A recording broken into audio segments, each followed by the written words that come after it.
Assalamualaikum warahmatullahi wabarakatuh. Alhamdulillah rabbil alamin wassalatu wassalamu ala asyrafil anbiya'i wal mursalin sayyidina Muhammad wa ala alihi wa sahbihi ma'an. Rabbi shrah li sadri wa yassir li amri wahlul 'uqdatam min lisani yafqahu. Kita sambung lagi bahasa Arab kita ni. Kita bincang sikit mubtada khabar tadi, kita nak sambung sikit pembahagian mubtada.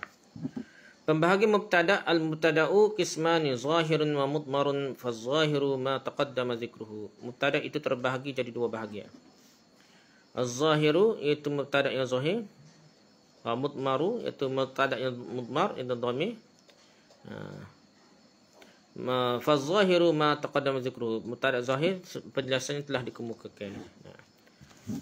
Wal mudmaru 12 wa hiya ana nahnu anta anti antuma antum antunna wa huwa wa hiya wa huma wa hum wa hunna nahwu qaulika ana qa'imun. Sedangkan mubtada yang mudmar yang isi dhamir kata ganti diri nama lah, ada 12, iaitu ana saya, nahnu kami atau kita, anta kamu laki-laki, anti kamu perempuan, antuma kamu berdua laki-laki perempuan. Boleh berlaku perempuan boleh, laki boleh. Antuma kamu berdua. Antum kalian laki-laki, antunna kalian perempuan, kamu perempuan. Huwa dia laki-laki, hiya ia perempuan. Huma mereka berdua laki-laki, hum mereka semua laki-laki. Hunna mereka semua perempuan. Seperti perkataan ana qa'imun, saya berdiri. Ada pemi'rabkannya, bentukan i'rabnya adalah sebagai berikut. Ana saja berkedudukan menjadi mubtada yang dirafa'kan. Rafa' tapi bukan mabni lah, tapi nak jumpa dia tu rafa' lah. Tanda rafa'nya mabni sukun. Alif tu ana lah, mabni sukun mati. Sedangkan lafaz qa'imun menjadi khabarnya lah. Dirafa'kan tanda rafa'nya dengan dhammah ni. Qa'imun mun tu lah, dhammah. Dan nahnu qa'imuna kami berdiri. Lafaz nahnu berkedudukan menjadi mubtada. Menjadi mubtada dirafa'kan. Huwa rafa'nya dengan mabni dhammah. Huwa mabni dhammah. Nahnu mabni dhammah. Nahnu tu rafa' tandanya rafa' mabni dhammah. Sedangkan qa'imuna menjadi khabarnya juga dirafa'kannya tanda rafa'nya dengan waw kerana jamak muzakkar salim. Jamak laki lah, jamak laki ni qa'imuna, jamak muzakkar salim. Dan lafaz yang menyerupainya seperti antum qa'imuna, antuma qa'imatan. Antum qa'imuna kamu berdiri belakang. Antuma qa'imatani kamu kedua berdiri dah. Antuma qa'imani kal laki dah. Antuma qa'imatani kalau perempuan dah. Kamu berdua perempuan. Kamu berdua laki, antuma qa'imuna, qa'imani. Anti qa'imatun, awak perempuan berdiri. Anta qa'imun, awak laki berdiri dah. Huma qa'imatani, kamu berdua berdiri. Huma qa'imani, kamu berdua laki berdiri.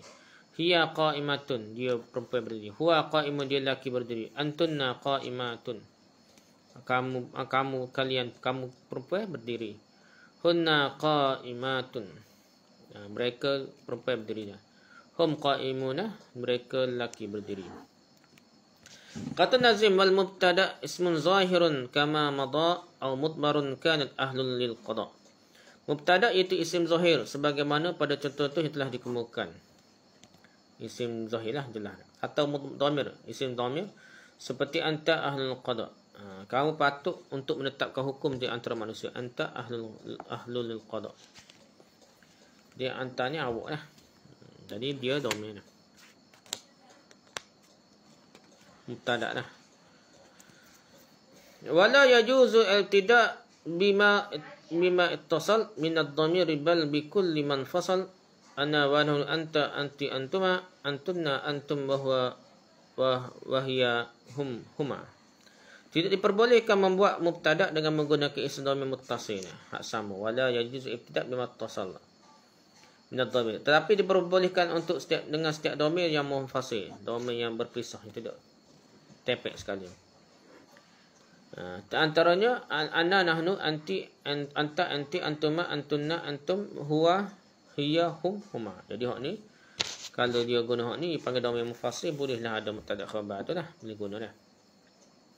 Jadi dhamir dah. Perbahagian mubtada ada dua. Pertama isim zahir, zaidun qa'imun, hindun qa'imatun. Isim dhamir munfasil, ana nahnu dah. Anta anti antuma dah. Anta qa'imun dah. Anti qa'imatun, gitulah dah. Okey, tu habis dah cerita pembahagian mubtada, pembahagian khabar pula. Pemberian pembahagian khabar. Wal khairu fima qismani mufradun wa ghairu mufradin. Khabar itu ada dua bahagian, qismani, iaitu khabar mufrad dan khabar ghairu mufrad. Pertama khabar mufrad.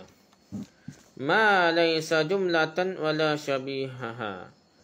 Khabar mufrad adalah khabar yang bukan berupa jumlah kalimah. Ma laysa jumlatan. Dan bukan pula menyerupai jumlah, bukan menyerupai ayat penuh lah, wala syabihaha. Khabar mufrad ni khabar yang bukan berupa ayat penuh, dah. Dan bukan pula menyerupai ayat lah. Sibhu jumlah bukan. Contohnya Zaidun qa'imun, Zaid berdiri. Maka kedua ni isim mufrad dah. Dan juga termasuk khabar mufrad. Dah. Jadi qa'imun tu khabar mufrad lah. Dan juga termasuk khabar mufrad bila mubtada dan khabar itu terdiri dari isim tasniyah dan isim jamak seperti contoh di bawah. Walaupun isim jamak, khabar mufrad boleh jadi dia. Contohnya az-zaiduna qa'imuna. Zaid itu berdiri, itu jamak zaiduna, tapi qa'imuna tu dia panggil khabar mufrad. Az-zaidani qa'imani, dua zaid itu berdiri dah. Az-zuyudu qa'imuna. Zaid itu berdiri. Semuanya dia panggil khabar mufrad lah tu. Walaupun tu dua orang tu jamak betul dia panggil khabar mufrad lah. Walaupun mubtada tu ada tasniyah, ada jamak. Habis tu khabar ghairu mufrad. Khabar ghairu mufrad ni khabar yang terdiri dari jumlah daripada ayat seperti jumlah ismiyah, ayat yang ada mubtada dan khabar lagi. Ataupun jumlah fi'iliyah iaitu terdiri dari fi'il dan fa'il, paling kurang dah. Sebagaimana yang akan jelaskan di bawah ini. Itu jumlah fi'iliyah. Jadi khabar ghairu mufrad ni ada dua jenis. Yang pertama jumlah ismiyah, mubtada khabar, dan ada dua jumlah fi'iliyah. Ya. Dia start dengan fi'il lah.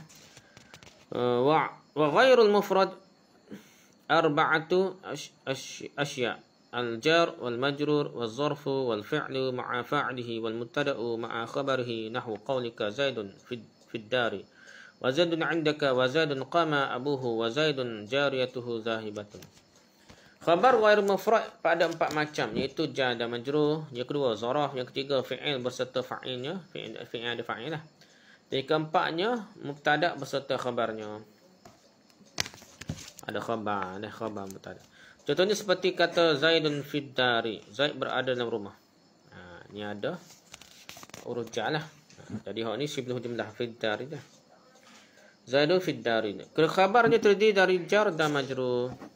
Jar majrur fid dari dah. Zaidun 'indaka, Zaid berada di sisimu. Khabarnya zaraf. Khabarnya zaraf. Indaka atau indah dah. Zaidun qama abuhu, Zaid ayahnya telah berdiri. Khabarnya terdiri daripada fi'il dan fa'il. Zaidun qama abuhu, ayah dia berdiri dah. Zaidun, Zaid itu ayah dia telah berdiri. Zaidun jariyatuhu zahibatun. Zaid hamba perempuannya pergi. Khabarnya terdiri daripada mubtada dan khabar lagi. Contoh lain. Al-ustadzu fil madrasati. Ustaz atau guru itu berada dalam madrasah atau sekolah. Lafaz berkedudukan menjadi mubtada. Nah, sedangkan lafaz khabarnya dah. Jadi al-ustadzu dipanggil mubtada, fil madrasati khabar. Ustaz itu di hadapan murid. Lafaz amamal madrasat, amamal tulab. Lafaz menjadi mubtada, sedangkan lafaz surat zarf makan keterangan tempat menjadi khabarnya. Ustaz itu tabi'annya baik. Lafaz ni berkedudukan menjadi mubtada dan fi'il madhi, sedangkan lafaz menjadi fa'ilnya, jumlah fi'il dan fa'il berada pada mahal, pada tempat rafa' yang menjadi khabar dari lafaz. Inilah kita baca di titik payung. Yang seterusnya, Zaid hamba perempuannya pergi. Gitulah lafaz kedudukan menjadi mubtada, sedangkan menjadi mubtada kedua dah.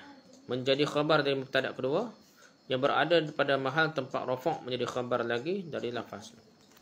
Ini maksudnya ya ada mubtada dua lah, mubtada kedua. Jadi mubtada kedua. Perlu diingatkan bahawa khabar dibuat dari jumlah mubtada dan khabar. atau terdiri daripada fi'il dan fa'il disebut khabar jumlah. Khabar jumlah.